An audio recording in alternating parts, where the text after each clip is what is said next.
Avez-vous déjà fait une confusion entre drag et drag? Hello everyone! Aujourd'hui, nous allons étudier un mot très intéressant. Drag. En français, on a drag, mais attention, ce n'est pas du tout la même signification.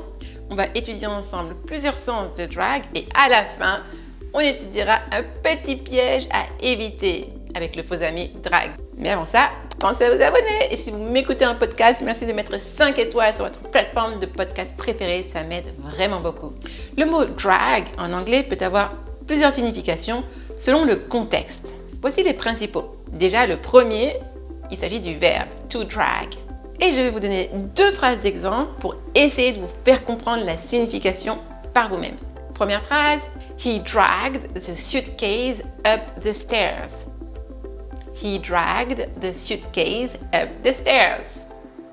Et deuxième phrase, don't drag your feet. Alors, la première phrase, il a traîné sa valise dans les escaliers à l'étage. Et don't drag your feet signifie ne traîne pas des pieds. Vous voyez donc qu'il s'agit d'un verbe régulier. On vient de voir le verbe, maintenant étudions le nom. Et oui, a drag existe. Et laissez-moi vous donner un exemple que beaucoup d'entre vous doivent connaître malheureusement si vous travaillez en entreprise. This meeting is such a drag. J'espère l'avoir bien imité facialement.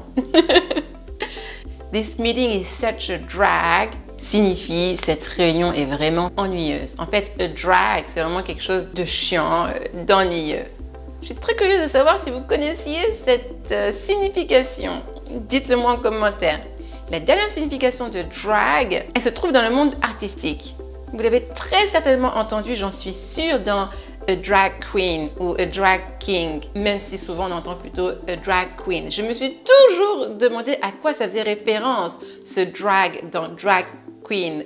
Eh bien, je vais tout vous dire. Drag désigne une performance artistique dans laquelle une personne se travestit de manière théâtrale pour incarner un genre. Je vais vous donner cette phrase d'exemple. He's performing as a drag queen tonight. Il se produit ce soir en drag queen. Ou alors un autre exemple. I love watching drag shows. J'adore regarder des spectacles de drag. Et l'origine de ce mot est vraiment très intéressante. Moi, j'aime bien l'étymologie, ça nous aide à comprendre et à retenir. Certaines théories disent que drag viennent de l'idée que les vêtements traînaient au sol. Dans tout ce qui est théâtral, elles sont de longues robes qui traînent, d'où la drag queen. Et en français alors? En français, quand on dit il drague, c'est le sens de il flirte. Mais attention, en anglais, on ne va surtout pas dire he drags pour parler de cela. Ce serait un contresens total. Comment dire draguer alors en anglais? Tout de suite des phrases d'exemple pour les explications. La première, on pourrait dire he's hitting on her. He's hitting on her. Il la drague. Un autre exemple avec justement le verbe flirt. She's flirting with him. Elle le drague. Et oui, ça va dans les deux sens.